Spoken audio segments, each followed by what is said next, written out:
Maybe I'll do a part 2 on this next time if you'd like, because this is just from one article and some of the things that I've researched on giftedness, because my child is possibly, most probably gifted.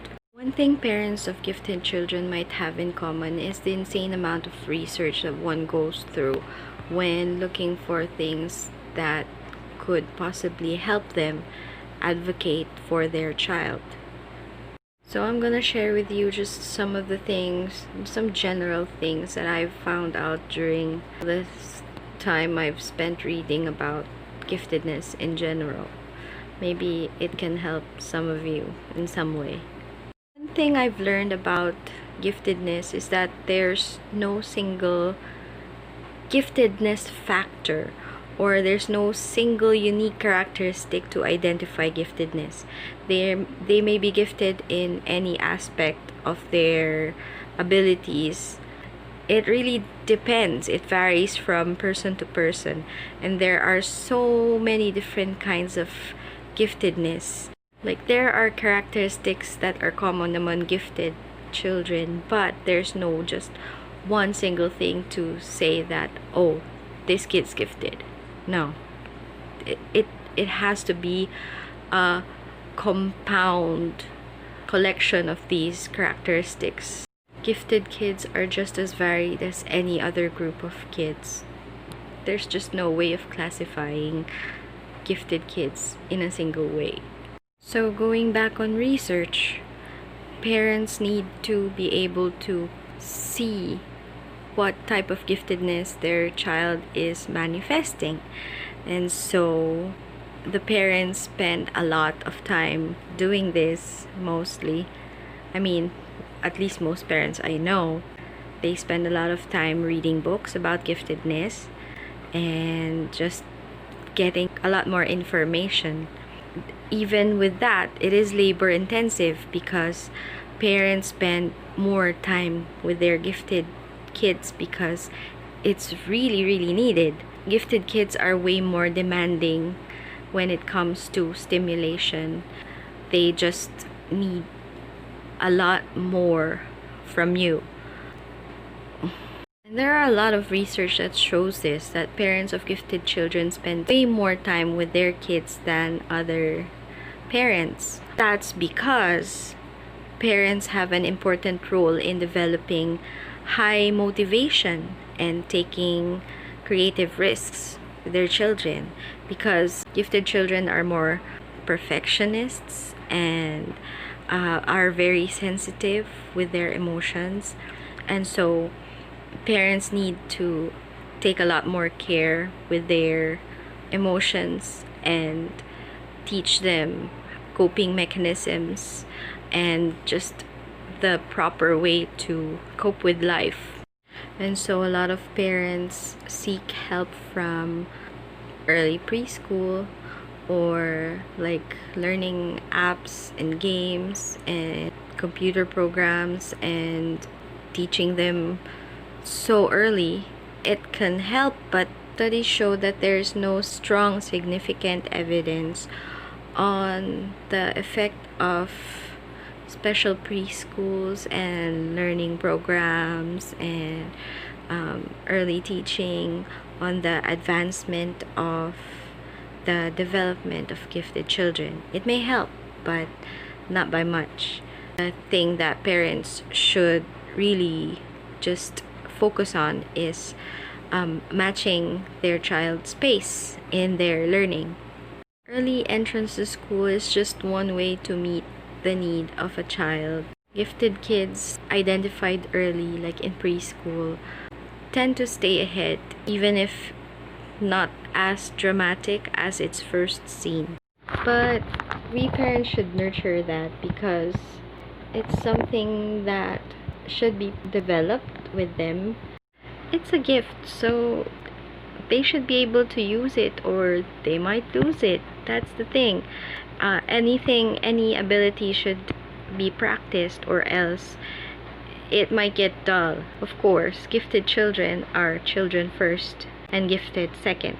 So aside from bringing them up like a typical child, there's just a few other things that need more attention in a gifted child's development, like in the sense of discipline or debate.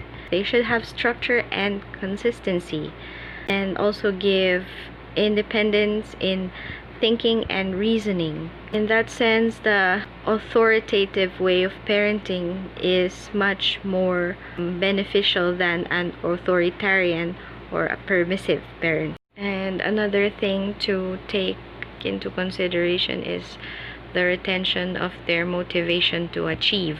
Initiative and independence should be encouraged. Gently instill self-discipline by involving them in family shared activities like board games, for example, and family traditions. Parents of gifted children should also take notice of their self-esteem, because sometimes they get trouble from being under challenged. They could not be getting the skills for coping with failure.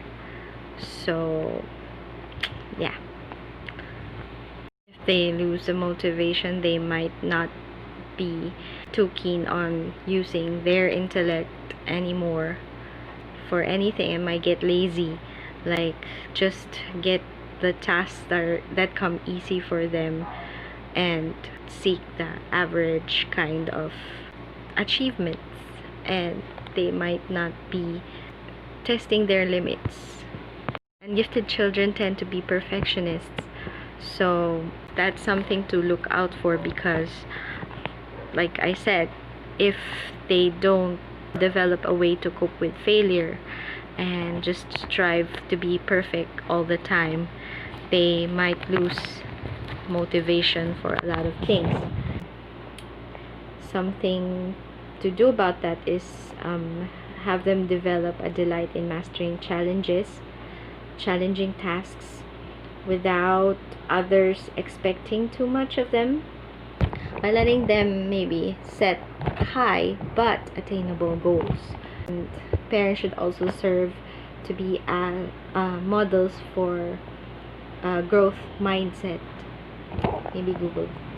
So in terms of promoting their giftedness, having them develop self-monitoring and self-management, should give the children opportunities to solve problems themselves by setting them up in such a way that the children can formulate their own solutions, and just talk and read and expose them to more things. It becomes tough because sometimes they're all that's in your head. Your whole day revolves around them, and of course it's not possible because you have a lot more stuff to do than just taking care of them, stimulating their mind. Yeah. And aside of just taking care of them and stimulating them for the whole day, you still have to research for a lot of things. Like, for example, these are the things that I tend to research about. Like, first is the first signs of giftedness. Is my child gifted? What are the signs? Like, is the lack of sleep a sign? And a lot of the little things. How can parents mentor their child before preschool?